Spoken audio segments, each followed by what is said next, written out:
Distinguished leaders and speakers, welcome to the final session of the program. How are we feeling? As in like sad or happy? Superb, good. I guess it's mixed feelings, right? And I can see a relief from Ibu Ami's face and Ibu Nur, yet nervous, waiting for tomorrow's result, right? Okay, although this is the last session, we still have some work to be done, so let's get on to the business. Today we'll be talking about a very interesting topic. It's about carbon, so how to implement Indonesia's standard for carbon market. So Indonesia has officially regulated the implementation of carbon pricing as one of the efforts to achieve NDC target. These regulations become the legal basis for determining the scheme and process of carbon pricing. And one of the schemes is the process of validating and verifying plans for mitigation actions and reports on its achievements. Another one that's also important is the carbon credit scheme. So on the sideline, Indonesia Carbon Exchange was also launched on September 26th this year. So on this very last day, we will introduce you the Indonesia Carbon Credit Mechanism. It's, again, very, very exciting and interesting topic to discuss with, but prior to the discussion, let's pay attention to our keynote speaker. We won't be here without her. Please welcome the Director General of Climate Change from MOEF, Ibu Ami Dewanti.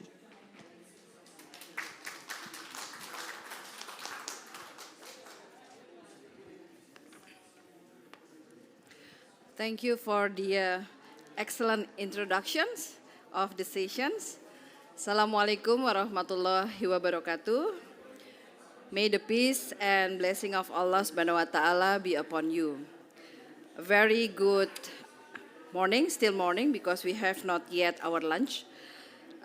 Distinguished moderators, Dr. Nur Masripatin, speakers, participants, ladies and gentlemen. As mentioned, this is the very last sessions of the Indonesia Pavilion at the COP28. And I'm trying to be very brief because I know that you're very exciting to hear all the speakers.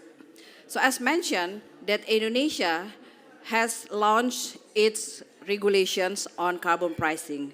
But before that, let me touch some other issues that you may already learn from various sessions, discussion, and presentations at these very pavilions, that Indonesia has been continuously increasing its commitment to the climate change, both mitigations and adaptations.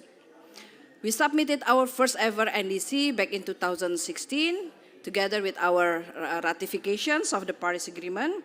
In 2021, we updated our NDC, still with the similar target, which is 29% reductions by 2030 against the business as usual as a baseline, and 41% if we receive the international support. And we enhanced our target in 2022 before the Sharm el-Sheikh. We also submit our long-term strategy for low carbon and climate resilience. Those documents basically shows how Indonesia continuously increase its commitment. Now our target is 31.89% without international support or unconditional, and we're gonna to increase the target up to 43.2% if we receive international target. So of course, in order to achieve those targets, we need to have tools, mechanism, instrument, because we know that mitigation by ourselves, it will not be easy. So that's why the carbon pricing was putting into this context. Indonesia continue in, as I mentioned, we are now preparing our second NDC. And within our second NDC, the target, the ambition will be even higher than the current one. So that's why carbon pricings is believed to be an effective mechanism to support Indonesia in fulfilling its target. As mentioned before in the introductions, that we already launched our regulations on the carbon pricing back in 2021. It's a presidential regulation, number 98, 2021. This regulation has become an umbrella of other implementations regulations that will regulate how carbon pricing in Indonesia will implement. This regulation has or promotes four types of mechanisms of carbon pricings. I mentioned in the other sessions that Indonesia's carbon pricing policy is not only merely implemented the Article 6 of Paris Agreement, but we combine the Article 5 and Article 6 into our carbon pricing because Indonesia still would like to have Article 5 to be recognized as important as Article 6. So the four mechanisms that I mentioned, the first one is carbon trading, both emission trading and carbon offset. The second is result-based payment. It's basically taken a lesson learned from the REDD plus RBP. The third is carbon taxation.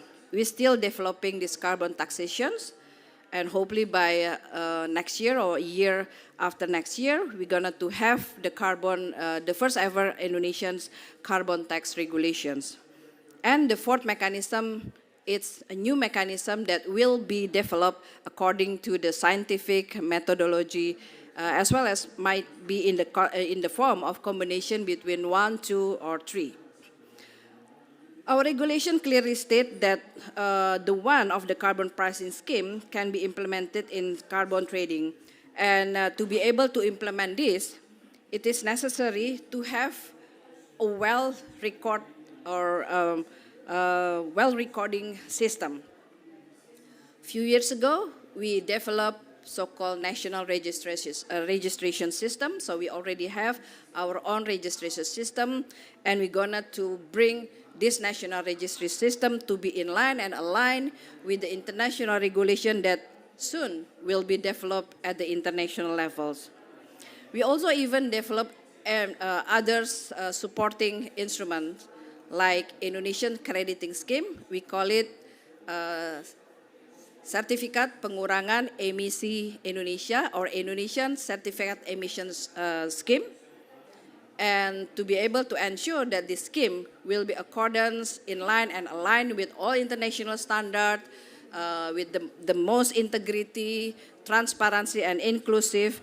The Ministry of Environment and Forestry jointly have our effort with the National Standardization Body, including its National Accreditation Committee, to accredited so-called validations and verifications bodies as an independent certifications and validations body. And these sessions, we're gonna to hear from our speakers how Indonesia established and developed the schemes and how we're gonna to ensure that the implementations of the scheme will accordance to the principle that we are acknowledged under the UNFCCC, which is transparency, accuracy, completeness, comparability, and consistency, or TACCC. Our experiences in developing these schemes may inspire everybody or other parties to also develop their own regulation scheme.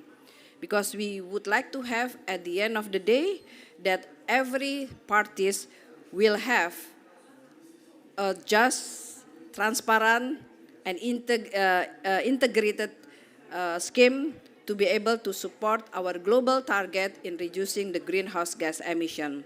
So without any further ado, I would like to have all the speakers to present their experiences, to share their information and the story in developing this accreditations process. Hope this discussion will be a very fruitful one, and we would like also to have inputs, insight from all the participants of these sessions. And inshallah, in the future, we will hand in hand to ensure that the carbon pricing will be the integrity, the good one, and integrity, inclusive, and competent. So, thank you very much and enjoy the sessions. Wassalamualaikum warahmatullahi wabarakatuh. Thank you. Thank you, Ibu Ami, for the insightful keynote. So, as Ibu Ami said, let's get on to the discussion. I will invite our senior moderator. She's not only served as the senior advisor to the minister, she's also a proven negotiator who accompanied Ibu Ami side by side on climate negotiation in front of the world. Please join me in welcoming Ibu Nur Masripatin.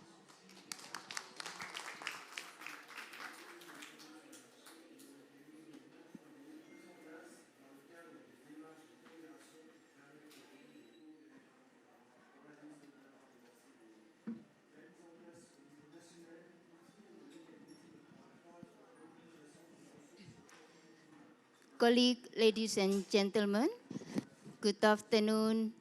May Allah protect us always, wherever we are.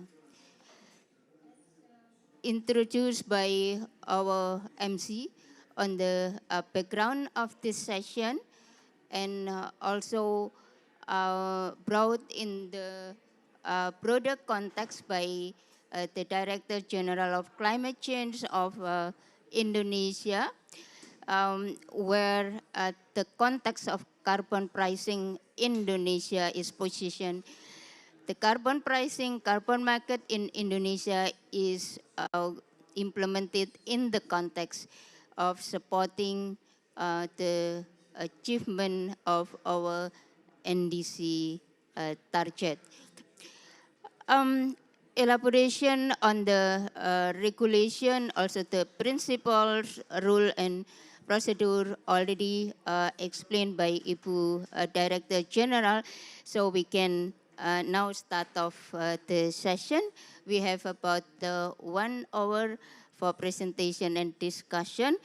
I would like to invite first Dr. Saiful Anwar, the Senior Policy Analyst of the Ministry of Environment and Forestry, to come forward to join with me here.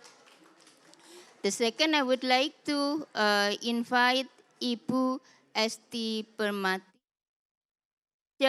National Standardization Agency. Please join me here, Ibu Esti. The third, I would like to invite Bapak Rustiawan Anis, Lead Assessor from Indonesia National Accreditation Committee. And the fourth, I would like to invite Mr. Tatsushi Hemi, Global Environment Department, Mitsubishi Research and Consulting, Japan. Colleague, we will listen to the presentation from national context from Indonesia that will be delivered by our 3 speakers, and then we will follow the presentation at the global level, how we progressing, so that we could see where Indonesia is now compared with the development at the global level. So first I would like to invite Pak Saiful Anwar to give opportunity for us to have discussion. If you could please finish your presentation, maximum in 10 minutes. Thanks, Pak. Thank you. I'll try in 10 minutes with very, actually, a bit complex items. But, well, thank you for this opportunity in this very last session in the Indonesia Pavilion.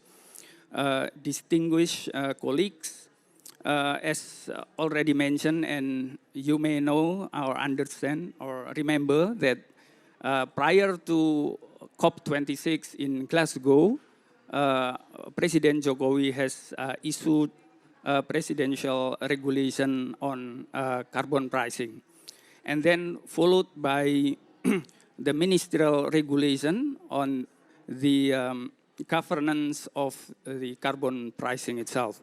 And now we are going to discuss that will detail that regulation, especially for offsetting, namely Indonesia greenhouse gas emission reduction certification scheme. It's quite long, and also known as SPEI. Yeah, SPEI. Better we mention as SPEI. Yes, and this scheme has been launched by ministers in October 24th, 2023, as seen in the picture, during its opening ceremony of Rumah Carbon, or Carbon House. Essentially, this scheme is the realization of the robust MRV system. Next, yep. I think you already know World Bank in 2022 has identified domestic certification scheme in the world. There are 21 schemes which has been established to complement the jurisdiction's existing carbon pricing instruments.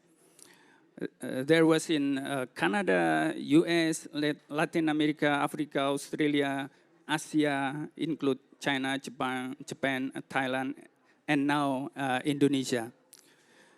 The goal of SPEI is to comply with TACCC, it's already mentioned by Ibu DG previously.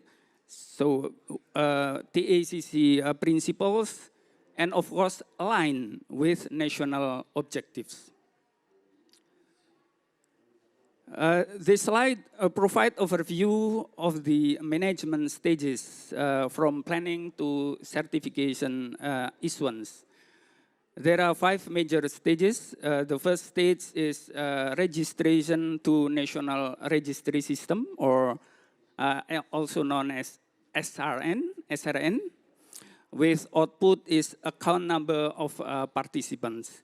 And the second stage is planning, with its output in the form of mitigation action design document, also known as DRAM.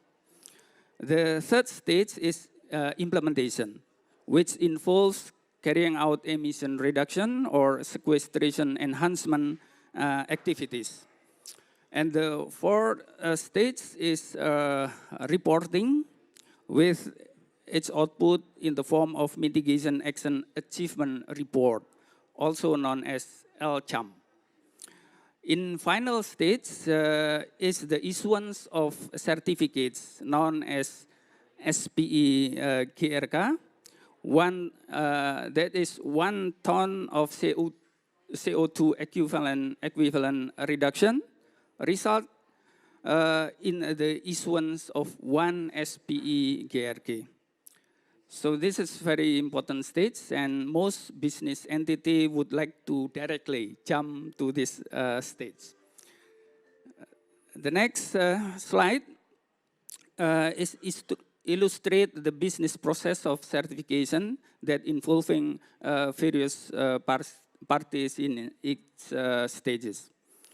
There are participants, of course, and government involving other ministers, other ministries, and then National Registry System and MRV team, and also accredited independent body. Just to highlight that when participants submit their DRAM through SRN, and meet the requirement, then DRAM must undergo validation by independent validation body. After validation, and it is validated, it can proceed to implementation stage. At the end of the compliance period of the implementation, the results are reported through the SRN with documents known as LCHAM. It is essential to note that this report must then be verified by independent verification body to be able to proceed to the next process, which is certificate issuance. With regard to accreditation and competency of the validation and verification body will be explained more detail by the next two speakers. The next slide, this is the content of the space scheme guidelines. There are 6 subheadings. The appendices will be very useful to all at the end. The last one is appendices. It consists of a detailed guideline for participants and also validators and verifier, including guideline for assessing the contribution to sustainable development. On the next slide, I will be brief, focus on 3 subheadings. That is general provision, requirement of certification, and certificate issuance. In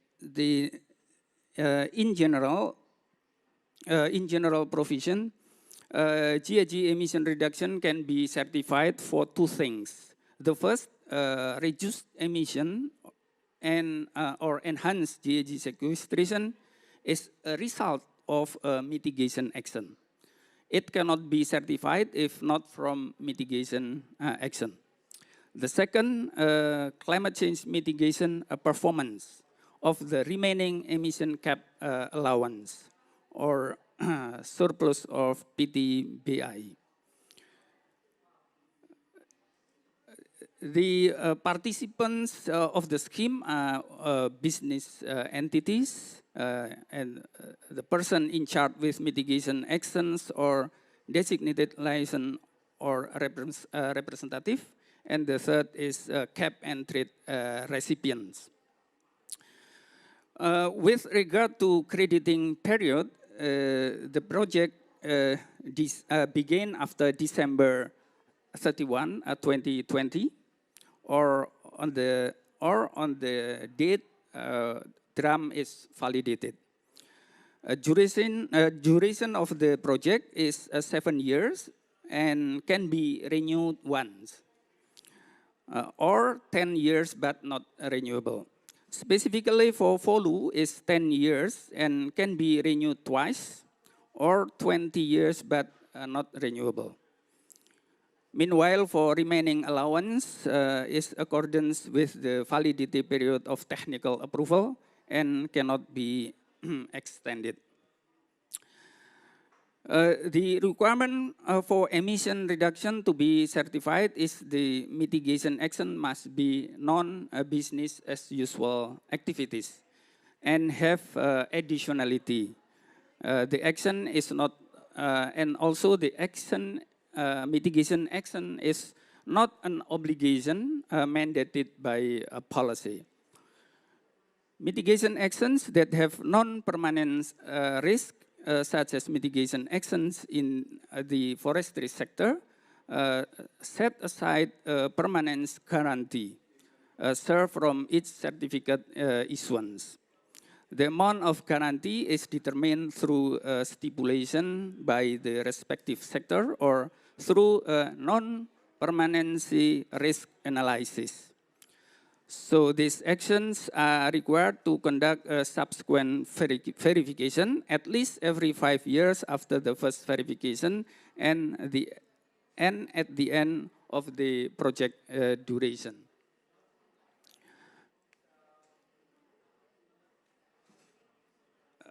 Yep. At the last step is the issuance of a certificate. So DG of Climate Change under the Minister of Environment and Forestry will provide a decision on the number of certificate issued no later than 14 working days after receive a request for issuance from the participants. This time frame applies if there is no request for clarification. The issued certificate will be added to the participants' account in the SRN carbon registry, as seen in the picture below. Each certificate issued will be counted towards the achievement of Indonesia NDC, except cancelled status. The certificate that has been authorized, the certificate and made first transfer to overseas will be cancelled. Carbon registry have interoperability with Indonesia Carbon Exchange as a secondary market. So this is the additional information that this is a place provided for consultations. The place is located at the second floor of Manggala Wana Bhakti Building, Jakarta, not here. However, it needs a reservation to get available time of consultation schedule through the link on the left. Yeah, I think that is from me. Ibu Nur, thank you very much. I thank you. Thank you. Thank you, Pak Saiful, for the presentation from the registrations until the issuance of certificate. From Pak Saiful presentation, we heard about the important role of validation and verification institution. This institution need to be accredited by our national body. The next speaker will share with us about the role of this national body and also about the process. So, Ibu Esti, you have the floor.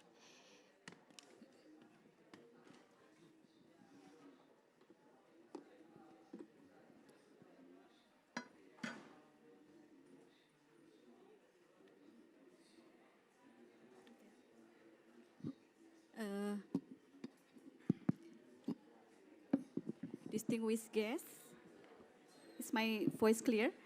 Distinguished guests, our moderator Ibu Nur Masripatin, and then speakers, ladies and gentlemen. It's an honor for me to share our experience of accreditation of validation and verification bodies for carbon pricing in Indonesia. As pronounced by moderator, my name is Esti. I am one of the personnel of Komite Akreditasi Nasional or Indonesia National Accreditation Body of Indonesia, or we used to mention KAN by KAN. Ladies and gentlemen, as seen in the picture and mentioned by previous speaker, on September 26, 2023, President of Indonesia, Mr. Joko Widodo, has launched Indonesia's carbon pricing. And this is the umbrella of the Indonesia carbon pricing. The first is Presidential Regulation number 98, year 2021, concerning carbon pricing to reach national contribution target and controlling GHG emission for national development. And the second one is the Regulation of Ministry of Forestry and Environment number 21, year 2022, concerning guidance of implementation of carbon pricing. The mandate for KAN in Indonesia carbon pricing is mentioned in Chapter 72 of Presidential Regulation for number 98, year 2021, which stated that competence of certification scheme body has to be accredited by National Accreditation Body of Indonesia atau ORCAN, and also Chapter 40 of Regulation of Ministry of Forestry and Environment number 21, year 2022, which states that validator and verificator must be accredited by the National Accreditation Body of Indonesia, ORCAN. The briefly we briefly introduce you to CAN. CAN is based to our Act number 20 year 2014. In this definition, mentioned that Komite Akreditasi Nasional is a body that implement duties and function of government in accreditation of conformity assessment body, confirmed by presidential decision. It is a non-structural organization. CAN secretary is deputy of accreditation BSN, which I belong to, and CAN provide accreditation for several schemes, more than 30 schemes, such as certification body, laboratory, such as testing, calibration, medic, inspection body, and then proficiency testing provider, reference material producers, and validation and also verification body. Ladies and gentlemen, this picture tells us on the schemes of accreditation of CAN with the standard required for each schemes. If we see in the pink block, there is notation of N, mean that the schemes will be increasing based on the national needs. This is accreditation scheme for validation verification body. Currently, we have 4 sub-schemes, such as GHG, National Local Content Value, CORSIA or Carbon Offsetting and Reduction Scheme for International Aviation, and carbon pricing. The difference between GHG and carbon pricing, if we also use national regulation for the accreditation process of VVB or verification validation body. This is the schemes that currently run by CAN and the numbers of accredited CAB as of 22 November 2023. CAN has accredited 5 VVB with various sub-schemes and scopes, and for carbon pricing, CAN has accredited 4 VVBs. This is Certificate of Multilateral Recognition Arrangement from Asia Pacific Accreditation Cooperation, where CAN has one of the signatories for ISO IC 17029 and ISO 14065-2020.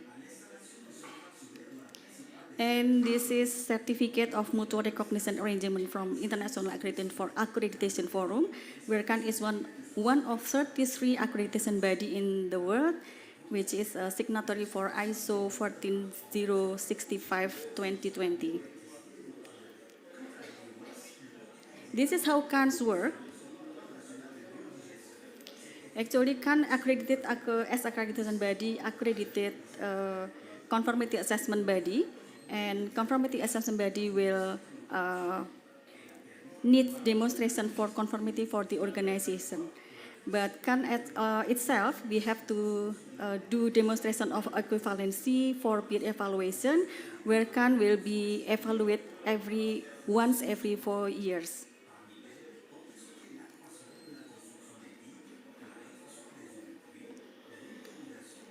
This is a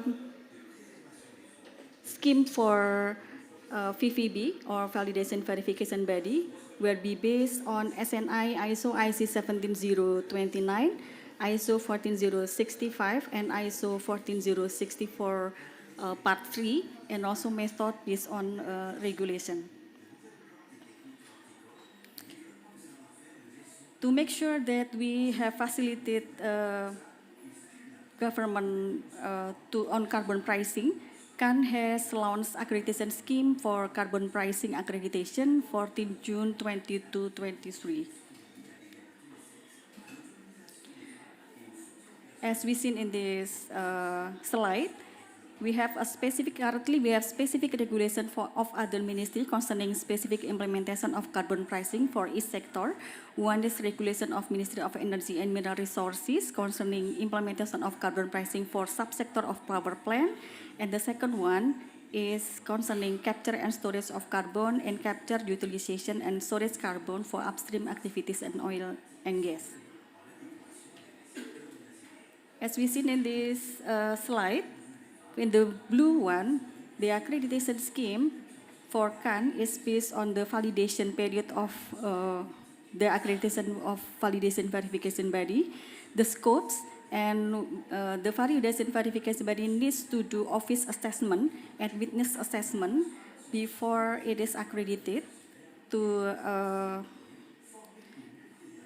to explore its competence.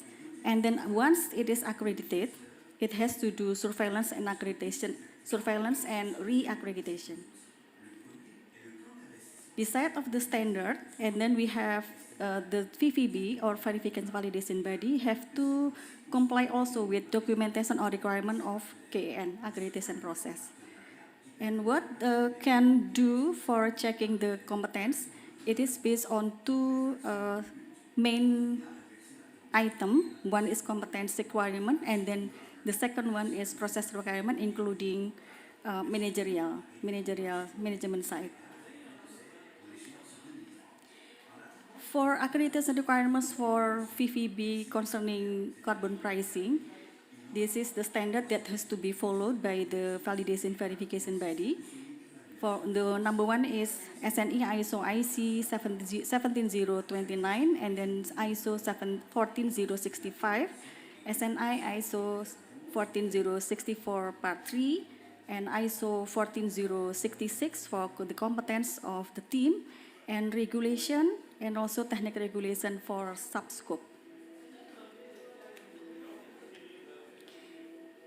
And beside the standard, they also have to be comply with KAN documentation such as KANU number 01 for terms and condition, and then number 2 non-conformities category, number 3 use of the CAN accreditation symbol, number 5 multi-location if it is appropriate, and then CAN K10. This is for specific requirements for accreditation of validation and verification body.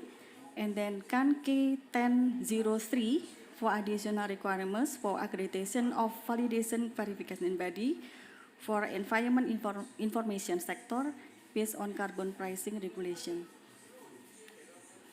Ladies and gentlemen, this is the document that I mentioned before.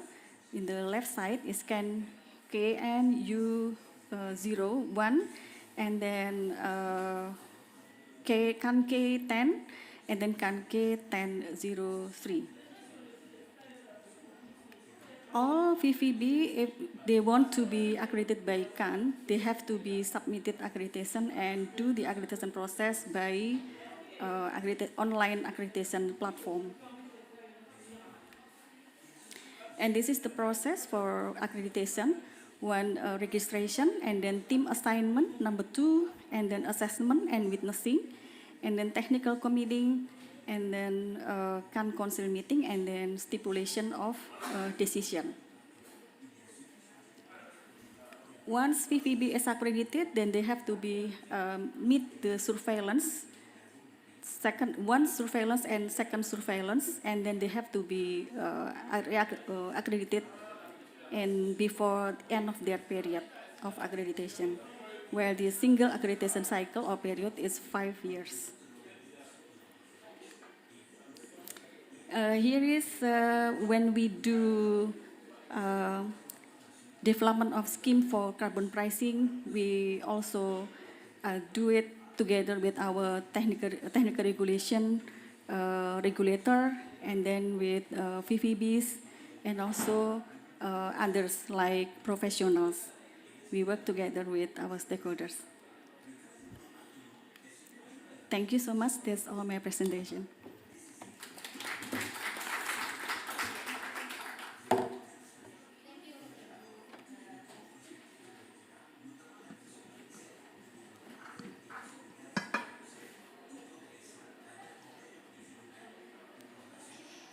Thank you, Ibu Esti. Colleague, ladies and gentlemen, we have following the two presentation. We could see from the two presentation the flow between the certification scheme, the requirement for the validation and verification institution, what the requirement that they have to meet. And now we will follow the presentation on the competency standard of the validation and verification institution that will be delivered by Pak Rustiawan Anis from the National Accreditation Committee He is the lead assessor. So, Pak Anies, you have the floor.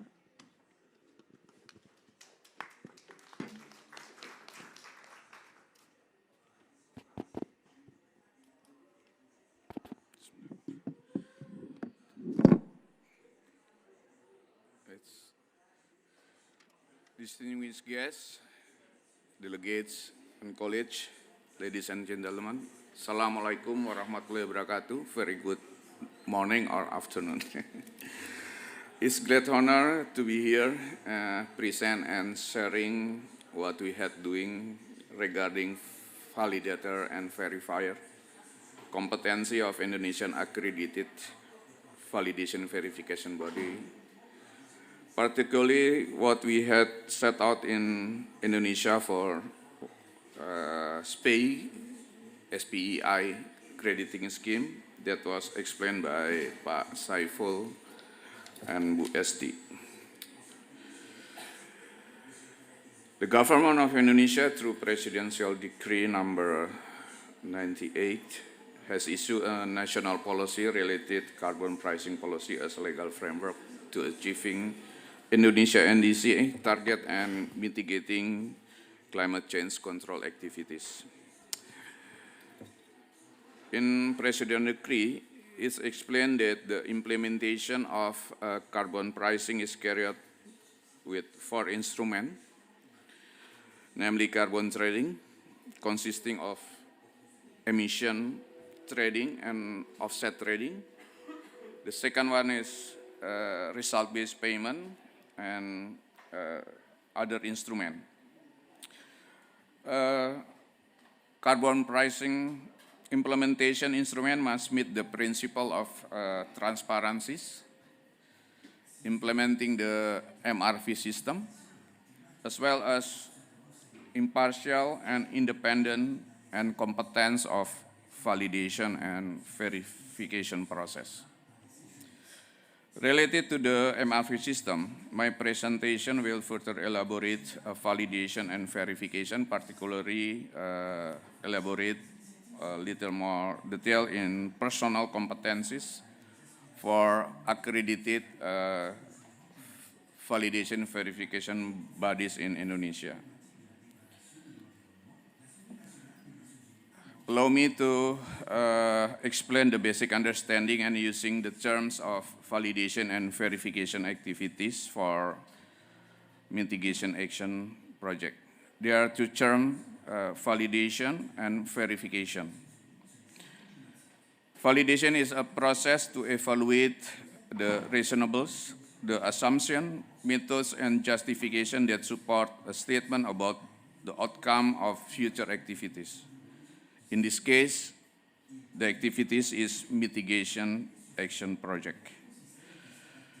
Meanwhile, the verification term is a process for evaluating the accuracy and completeness of carbon offset claims or statement that declared by the project proponent. The data and information assessed by verifier in the verification process are actual and historical that have occurred. So, validation is carried out before a mitigation action project implemented, while verification is carried out after a project has been implementing and produce historical data and information. This validation and verification function by VVB and will be produce the outcome as opinion or statement.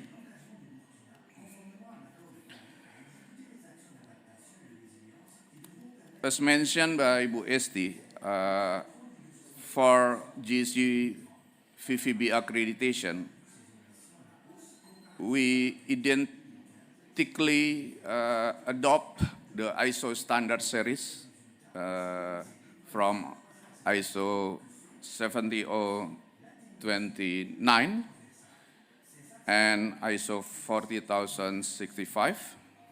We adopt identically to SNI. Both standards have the same requirement, but a difference in ISO 4065 provide additional and specific only to the environmental information sector. From those standards, there are two requirements are very important and are the backbone for the validation and verification function. First, the requirement for resource requirement that covers the requirement for competency of validator and verifier. And the second is validation and verification process requirement. For the first standard resource requirement, I will explain in the next slide. We follow the ISO 40066. For the process requirement, we use the ISO 40065 Part 3 to the process requirement. We use this requirement intensively to assess the VVB when they apply to accreditation.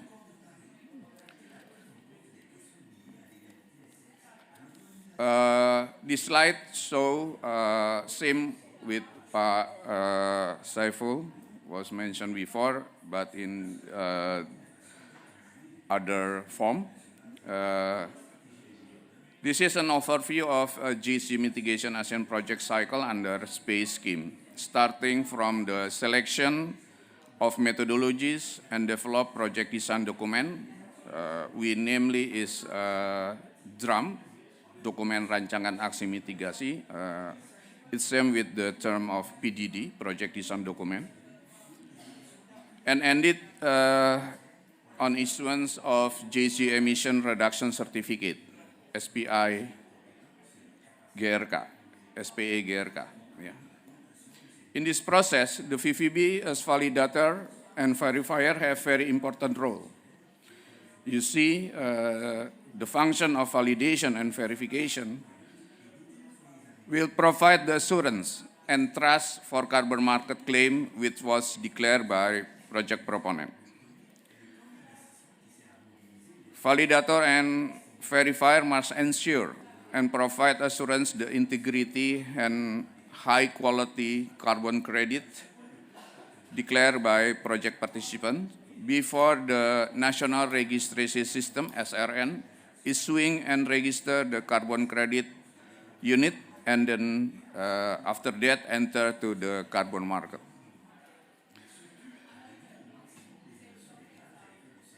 Regarding the VVB validator and verifier competency requirement, Directorate General Climate Change Control, Ministry of Environmental and Forestry, as acting SPACE scheme owner and national accreditation body stipulates the set of competency requirement that based on 3 international standards that has adopted to national standard, 70029, 14,065, and 40,066, and mandatory document from International Accreditation Forum. Some specific additional competence requirement also set out in Ministry of Environmental and Forestry Decree number 21, technical guidelines of the SPACE scheme, and KAN requirement 10.3 related the criteria for training and relating working experience. So who should competent in the validation verification body to perform validation and verification activities.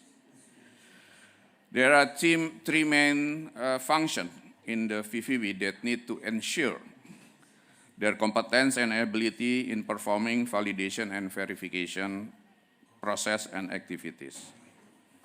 The first is validator and verifier personnel itself. This personnel perform the validation and verification activities, conducting, planning, execution, and reporting. The second one is technical expert. This technical expert is not verifier, but he or she is needed to support and advise the validation verification team to specific technical area which the VV team don't have the adequate knowledge in specific technical area. And the third is the independent review function. This function has a role to evaluate the whole validation verification process and activities that has performed by validation, verifier and validator. But this function must independent from validation verification team, not involved in planning, execution, and reporting as well. This slide shows what we set as competence criteria that must fulfill by the team, independent reviewer, and independent review and technical expert in terms of criteria related to the knowledge and skill. For the validator and verifier, this requirement criteria apply as collective team, not the individual, that perform the validation or verification.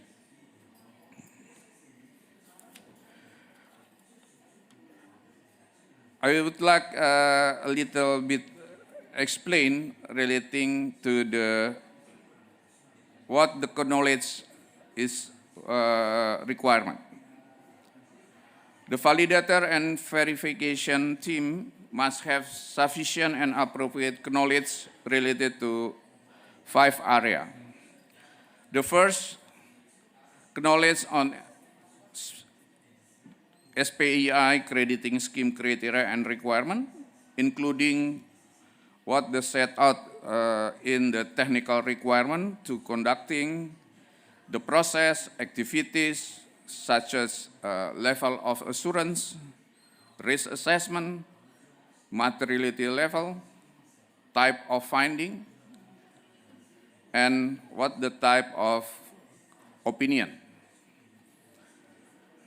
Second one, related knowledge about the sectoral mitigation action that they assess, such as quantification methodologies, including measuring, modeling approach, monitoring technique, knowledge about materiality and material discrepancies, and reporting principle, such as accuracy, completeness, and consistency.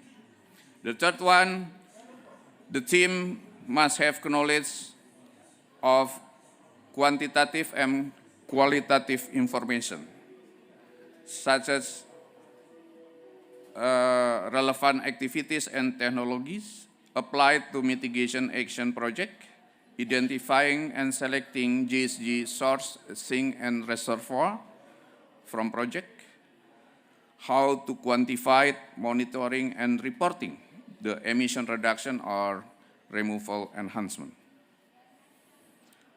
The next, the team must have sufficient knowledge of how to perform auditing of data and information, including knowledge to conducting risk assessment, procedure and techniques to test the data information, such as the substantive test, control test, or estimated test, designing a data sampling plan,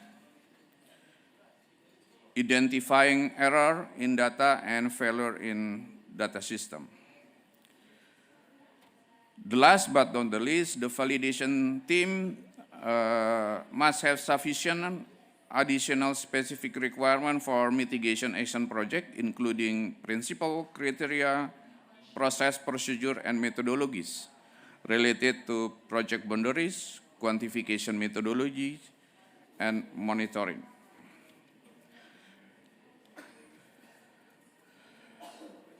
Besides the knowledge, the validation verification team must have 6 types of skill. 6 types of skill cover the risk assessment process, conducting validation and verification process and activities, collecting and evaluate quantitative and qualitative information, and applying and demonstrating the professional skepticism. And the other function is for the team leader, technical expert, and independent review. Principally, in general, the team leader is the verifier. So the requirement for the knowledge and skill is the same. For the independent review, we set out the requirement. The independent review must have the same knowledge as validator verification team, and the skill equivalent as the team leader. Okay, how to demonstrating the competence evidence must demonstrate with the adequate and sufficient education background, training, relevant working experience in 2 years at least, and tutoring or mentoring as the trainee with the senior validator and verifier. Okay, for each, the verifier shall be identified their sector competence. There are 6 sector competence related to the emission source and removal. Direct emission, process emission, AVOLU emission, livestock, carbon capture storage, and waste management. What we will do next? Right now, we still develop the syllabus and curriculum for the training GSG validator and verifier. The second, we will finalizing the national competency standard at national level, sectoral level, and subsector level. And the last, we will setting up criteria and requirement for the personal certification body based on ISO IC 70024 for the certified validator and verifier. Thank you, Bu Nur. Yeah, colleague, ladies and gentlemen, we have followed the presentation on the national context. The next, we will listen the presentation at the international context, how we are progressing on that standard for validation and verification for carbon pricing? Yeah, Pak, please. Okay. Thank you. Thank you. Thank you. I'd like to thank the government of Indonesia for giving me this opportunity to present this presentation.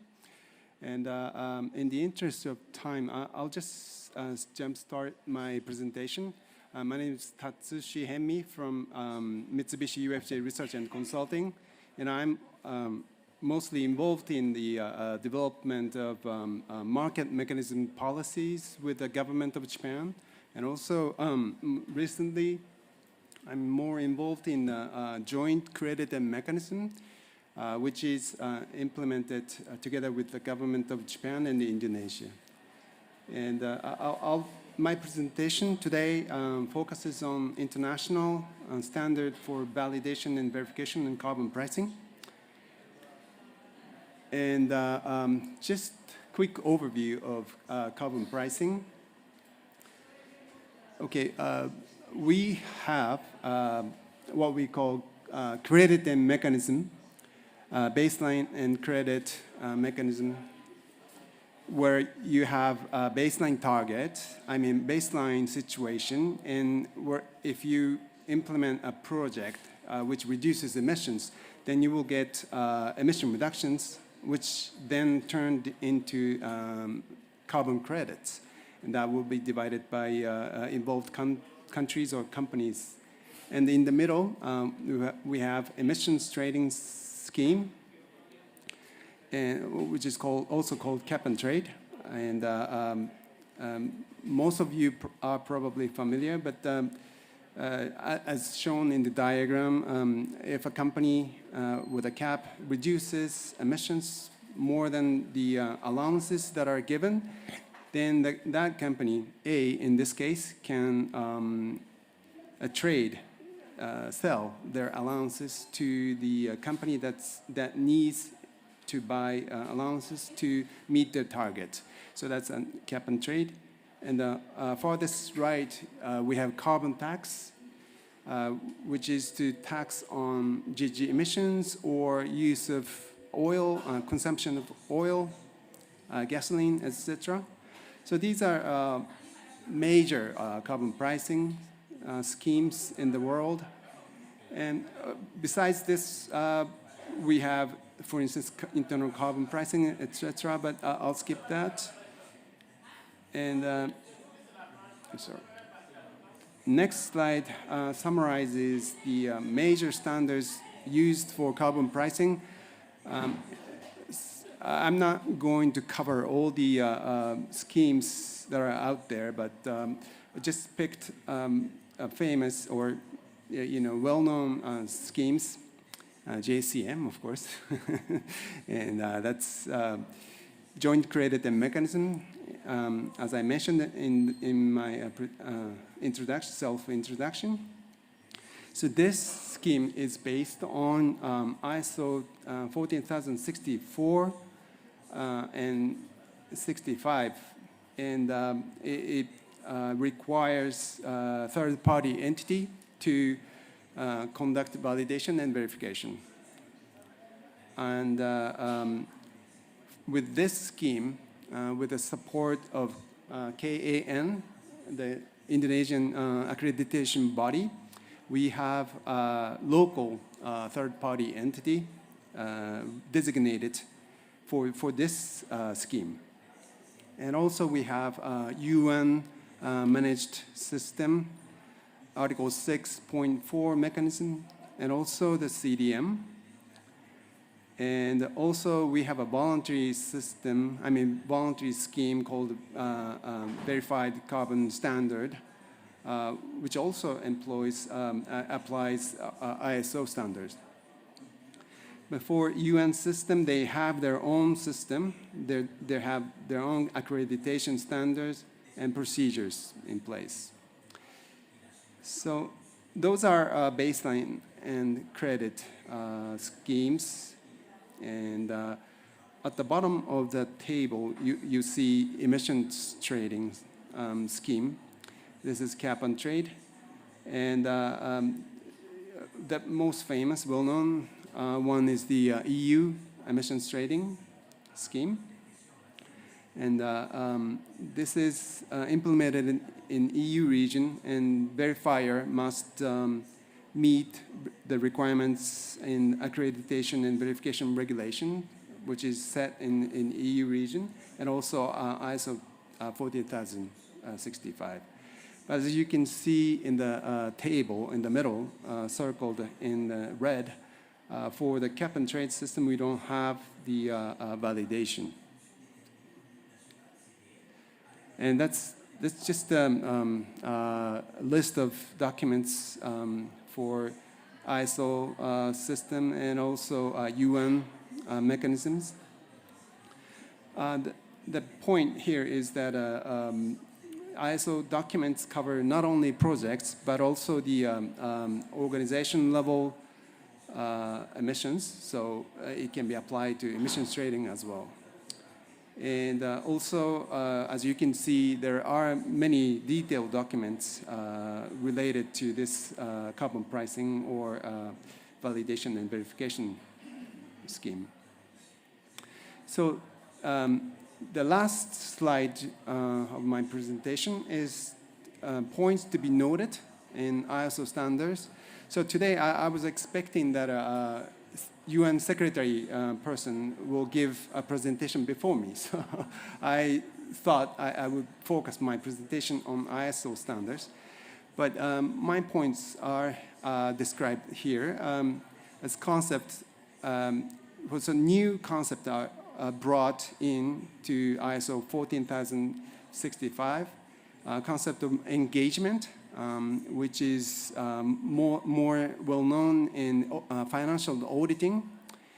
So the third-party entity or BVB needs to decide type of engagement and the level of assurance in verification, and also materiality threshold, both quantitative and qualitative way. And also risk assessment. So the considerations need to be given to intentional misstatement, which wasn't introduced in the past ISO standard, but now we have this, and significant emissions outside normal business, etc. And also information requirements, publicly available information needs to be disclosed. So from those points, I'd like to draw your attention to the purposes or intention of the changes that are made to ISO standards. In my opinion, that in the past, those carbon credits are used mostly in voluntary carbon markets, but now we have compliance markets all over the world, and we trade these carbon credits as if they are financial products or environmental commodities. So validation and verification has bigger role and bigger responsibilities for what they are giving opinions or GHG statements to. And so to protect intended users or users of these carbon credits, validation and verification criteria and procedures become stricter and similar to those of financial sectors. So that's my takeaway for today. Thank you for your attention.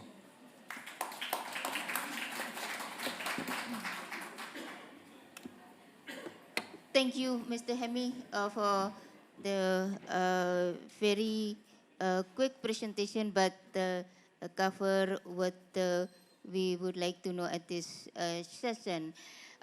Colleagues, ladies and gentlemen, we see from there that the standard that Indonesia developed was adopt the ISO standard and some well-known standards that presented by Mr. Hemi, except for CDM and Article 6.4 also adopt ISO standard.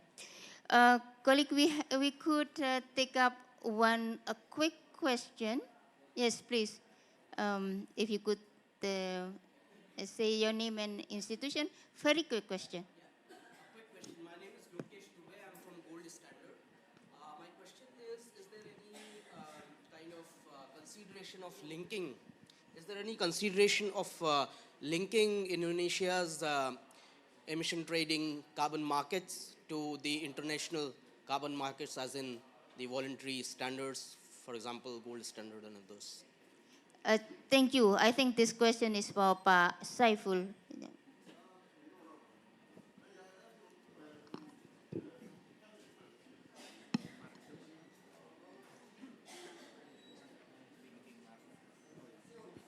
Well, thank you, Punur. If the question is consideration, yes, we consider to have a linking with international market. So we are still in the process of, we call it mutual recognition. Between the scheme or also among the certificate. So then there's still I think some of the schemes already discussed approaching us, and then maybe the consideration is there. Thank you. Thank you, Pak Saiful. I think we still have some few minutes. Please. Yep.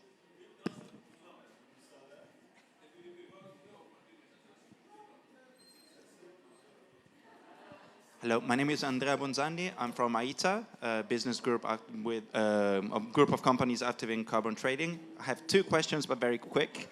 I know Indonesia has two agreements, one with Japan, one with Norway, that may lead to the generation of ITMOs. So my question is whether the projects that will operate under these agreements will have to follow the standard and project cycle that you just described, or will it be different? And the second, it's a similar question. Once the Article 6.4 mechanism will be operational, hopefully in 1 or 2 years, will projects in Indonesia be able to register and generate credit under 6.4, or will the SRN mechanism still be the only one available? Thank you very much. Thank you for the question. Again, for Pak Saiful. Thank you. Yeah. Yeah, well, yes, when the scheme owners based in Indonesia, and then of course we consider with our interest, Indonesia interest, especially for targeting NDCs. And with regard to registry systems or SRN, we in the coming years, I think we try to make with international registry, we will have probably linking, but the question is it a capability of us, because of our systems maybe need to be updated and other things. Or we will register manually to the international registry. So still under consideration for this item. I hope I answered the question. Thank you very much. How about our cooperation, one with GCM, with Japan, and one under the Norway? What the standard we use for now? I think we could, yeah. Yeah, we still use our standard. Yeah. Thank you. Yeah, I think with Norway, because this is a result-based payment, we use the guidance we already agreed under the COP. There is some adjustment, of course, like independent verification, like that. But the GCM is mostly not for land use sector, yeah, at the moment, yeah. That's used. I think, yeah, later Pak Saiful already mentioned, later all of the cooperation will have to follow that the scheme that we have, that we actually already adjust that in such a way that this meet international requirement, so that international standard. I think through the time we will have that a perfect system, hopefully. Yeah, colleague, ladies and gentlemen, time is up. We have to close our session. Please join me to give a big applause to the speakers. And thanks for all participants for the interest. Thank you very much. I close this session and return to the organizer.